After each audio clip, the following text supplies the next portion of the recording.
नमस्कार दोस्तों, स्वागत है आपका आज के मुख्य समाचारों की वीडियो में। जी हां दोस्तों, यहां पर आपको देखने को मिलेगी सुबह से लेकर शाम तक की सारी के सारी बड़ी खबरें मुख्य समाचार ब्रेकिंग न्यूज अपडेट के रूप में। तो दोस्तों, आपसे रिक्वेस्ट है इस वीडियो को ज्यादा से ज्यादा लाइक और शेयर करें। तो दोस्तों, जानते हैं आज की पहली बड़ी खबर। किसानों के समर्थन में आए वेस्ट यूपी के वकील 18 फरवरी को करेंगे हड़ताल। जी हां दोस्तों, नए कृषि कानूनों के खिलाफ अपने आंदोलन को तेज करते हुए प्रदर्शनकारी किसान यूनियनों ने 18 फरवरी को 4 घंटे के देशव्यापी रेल रोको अभियान की घोषणा की है। इसके समर्थन में अब वेस्ट यूपी के वकील भी उतर आए हैं और हाई कोर्ट बेंच संघर्ष समिति ने 18 फरवरी को हड़ताल करने का ऐलान कर दिया है। वहीं किसान आंदोलन के नए पोस्टर बॉय बन चुके भारतीय किसान यूनियन के नेता राकेश टिकैत ने एक बार फिर सरकार को धमकी दी है। टिकैत ने कहा है कि सरकार ने उन्हें रोकने के लिए सड़कों पर कीलें लगा दी हैं। वे एक एक कील हटाए बिना वहां से वापस नहीं जाएंगे। उन्होंने कहा है कि आरएसएस वाले गुंडे लेकर चलते हैं तो हमारे कार्यकर्ता भी डंडे लेकर चलेंगे। जब तक सरकार अपने आरएसएस कार्यकर्ताओं को नहीं रोकेगी तब तक हमारे कार्यकर्ता भी ऐसे ही लाठी डंडों से लेस रहेंगे। इसके बाद दोस्तों रुक करते हैं अगली खबर का। वित्त मंत्री निर्मला सीतारमण का कांग्रेस पर तंज बोली, गरीबों मिडिल क्लास को मिल रहा है लाभ, दामाद को नहीं।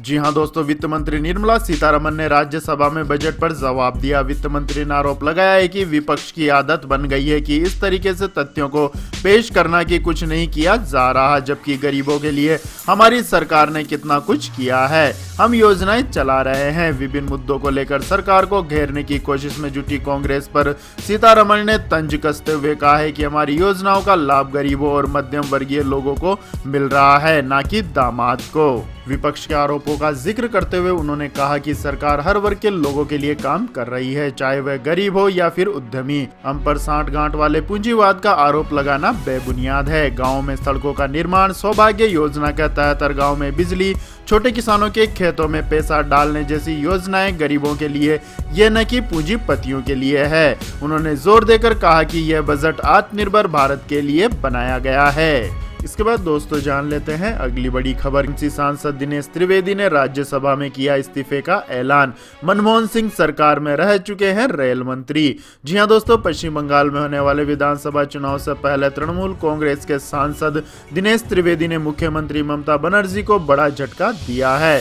दिनेश त्रिवेदी ने शुक्रवार को राज्यसभा में बजट भाषण के दौरान इस्तीफे का ऐलान किया। आपको बता दें कि दिनेश त्रिवेदी मनमोहन सिंह सरकार में रेल मंत्री भी रह चुके हैं। दिनेश त्रिवेदी ने राज्यसभा में भाषण के दौरान कहा कि मैं आज राज्यसभा से इस्तीफा दे रहा हूं। मेरी पार्टी का आभारी हूं कि उन्होंने मुझे यहां भेजा।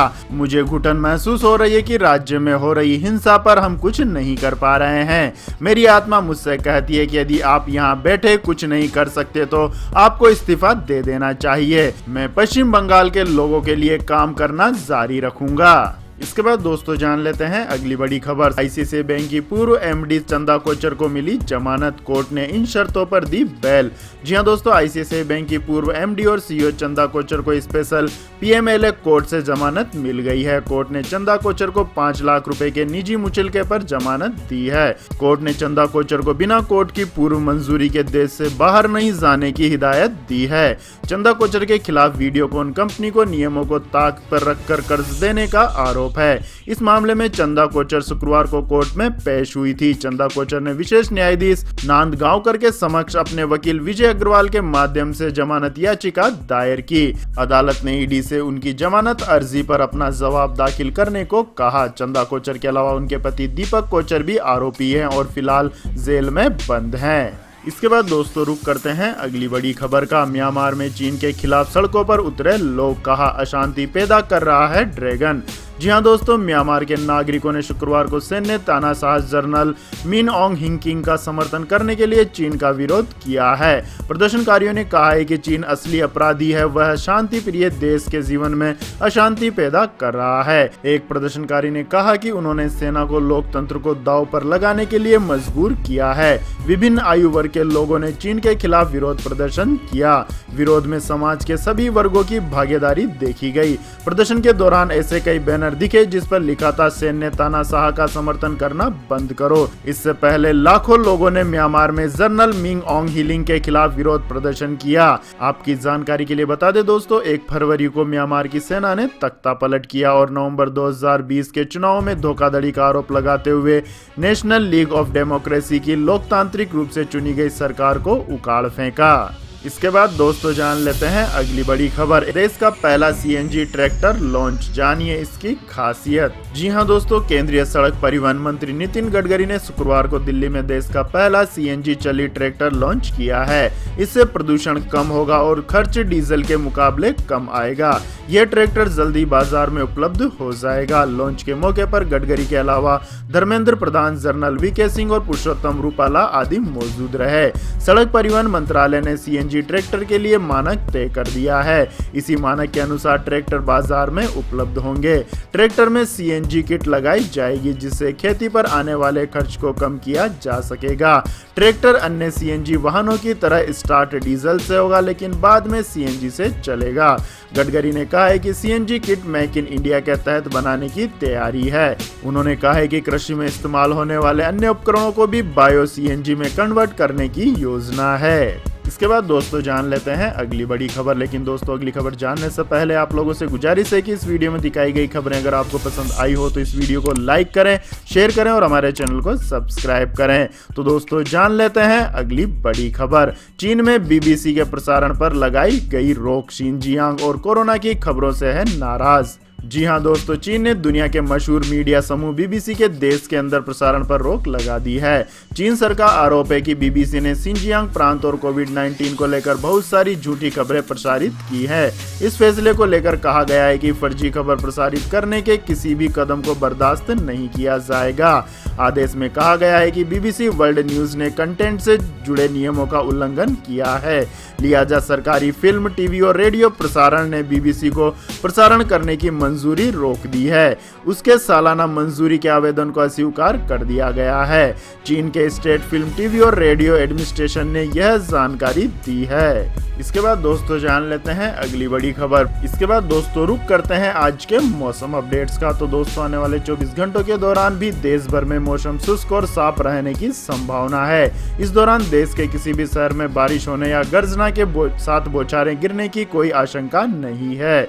कोहरा अभी भी कुछ भागों में देखने को मिल सकता है। अनुमान है कि 13 फरवरी की सुबह के समय भी पंजाब, हरियाणा, दिल्ली, उत्तर प्रदेश के तराई और पूर्वी भागों, पश्चिम बंगाल तथा पूर्वोत्तर राज्यों में कुछ स्थानों पर मध्यम से घना कोहरा छाया रह सकता है। पंजाब, हरियाणा, उत्तर पश्चिमी उत्तर प्रदेश के तराई क्षेत्र और बिहार में न्यूनतम तापमान में हल्की सी कमी आ सकती है। इसके बाद दोस्तों जानते हैं पेट्रोल डीजल प्राइस टुडे। जी हां दोस्तों, दिल्ली में आज पेट्रोल 29 पैसे महंगा होकर 88 रुपए 14 पैसे प्रति लीटर हो गया है, जो कि एक नया रिकॉर्ड है। मुंबई में भी पेट्रोल 94 रुपए 64 पैसे प्रति लीटर पर पहुंच गया है। बात करें डीजल की तो दोस्तों दिल्ली में 1 लीटर डीजल का दाम 78 रुपए 38 पैसे प्रति लीटर पर पहुंच गया है। इसके बाद दोस्तों जान लेते हैं गोल्ड सिल्वर प्राइस टुडे। जी हां दोस्तों, सोने एवं चांदी की कीमतों में सप्ताह के आखिरी कारोबारी सत्र में यानी शुक्रवार को काफी गिरावट देखने को मिली।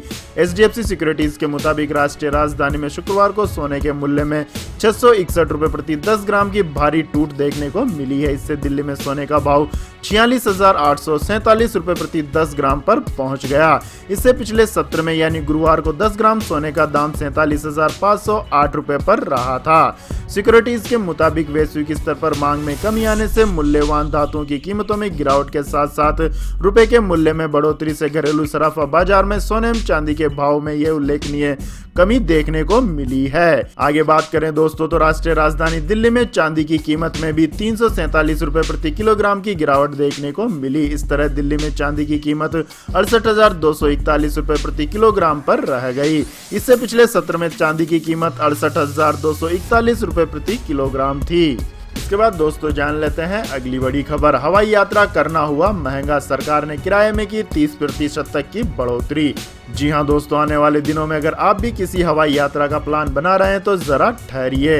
प्लेन टिकट बुक कराने का मन बना रहे लोगों को तगड़ा झटका लग सकता है। देश में घरेलू हवाई यात्रा अब महंगी हो गई है। जी हां दोस्तों, सरकार ने हवाई किराए में प्राइस बैंड को खत्म करने का फैसला ले लिया है। सरकार के इस फैसले के बाद घरेलू हवाई किराए में न्यूनतम 10% और अधिकतम 30% तक की बढ़ोतरी होगी।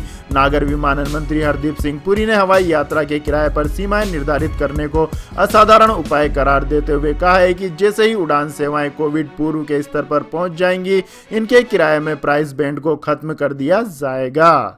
इसके बाद दोस्तों रुक करते हैं अगली खबर का। जीएसटी कंपोजिशन के लिए सरकार ने जारी की 15वीं किस्त, राज्यों को अब तक मिले 90,000 करोड़ रुपए। जी हां दोस्तों, वित्त मंत्रालय ने शुक्रवार को राज्यों को उनकी जीएसटी राजस्व क्षतिपूर्ति में कमी की भरपाई के लिए 6,000 करोड़ रुपए की 15वीं किस्त जारी की है। इस प्रकार अब तक इस सुविधा के तहत राज्यों को कुल 90,000 करोड़ रुपए जारी किए जा चुके हैं। शुक्रवार को जारी हुई 6,000 करोड़ में से 5,516.60 करोड़ रुपए सिर्फ 23 राज्यों के लिए जारी किए गए। वहीं 483.40 करोड़ रुपए 3 केंद्र शासित प्रदेश दिल्ली, जम्मू कश्मीर और पुडुचेरी के लिए जारी किए गए, जबकि 5 राज्य अरुणाचल प्रदेश, मणिपुर, मिजोरम, नागालैंड और सिक्किम जीएसटी लागू किए जाने से राजस्व का कोई नुकसान नहीं उठा रही है। इसके बाद दोस्तों जान लेते हैं अगली बड़ी खबर। उतार चढ़ाव के बाद सपाट स्तर पर बंद हुआ बाजार, सेंसेक्स में मामूली बढ़त।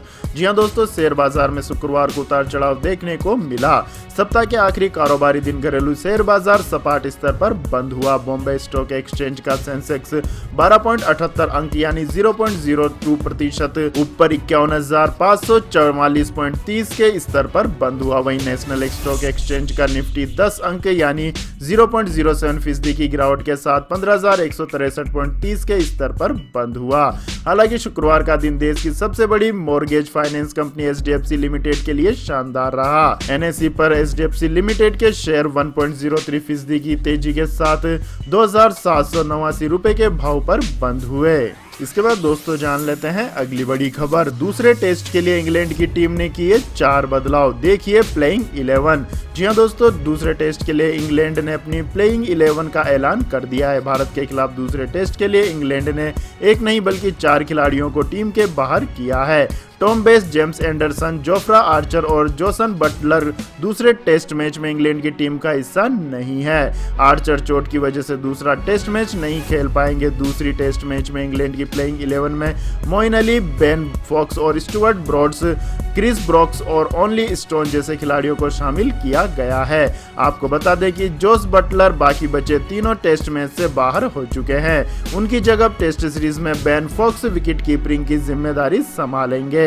आपकी जानकारी के लिए बता दें दोस्तों, इंग्लैंड ने पहले टेस्ट में भारत को 227 रनों से हराया था। सीरीज का दूसरा टेस्ट मैच चेन्नई में ही होना है।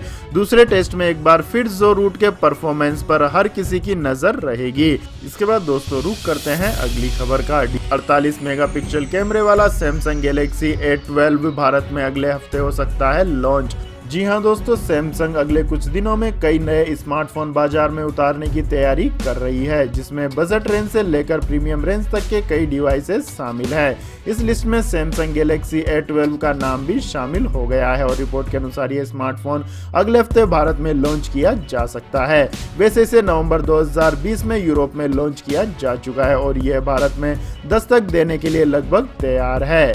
भारत में इस फोन की कीमत लगभग 15,000 रुपए रहेगी। हालांकि अभी कंपनी ने इसकी लॉन्च डेट से जुड़ी कोई आधिकारिक घोषणा नहीं की है। तो यह थी दोस्तों आज की सभी महत्वपूर्ण बड़ी खबरें। और दोस्तों अब बारी आती है आज के माइंड क्विज क्वेश्चन की, जिसका जवाब देकर आप बन सकते हैं एक शानदार उपहार के विजेता। तो दोस्तों आज का सवाल है, भारत के किस शहर को स्वर्ण नगरी के नाम से जाना जाता है? जी हाँ दोस्तों, अगर आपको इस सवाल का जवाब आता है तो तुरंत कमेंट सेक्शन में लिख दीजिए। इस वीडियो को लाइक कीजिए, शेयर कीजिए और हमारे चैनल को सब्सक्राइब करके बेल आइकन का बटन भी दबा लें। धन्यवाद। जय हिंद, जय भारत, वंदे मातरम।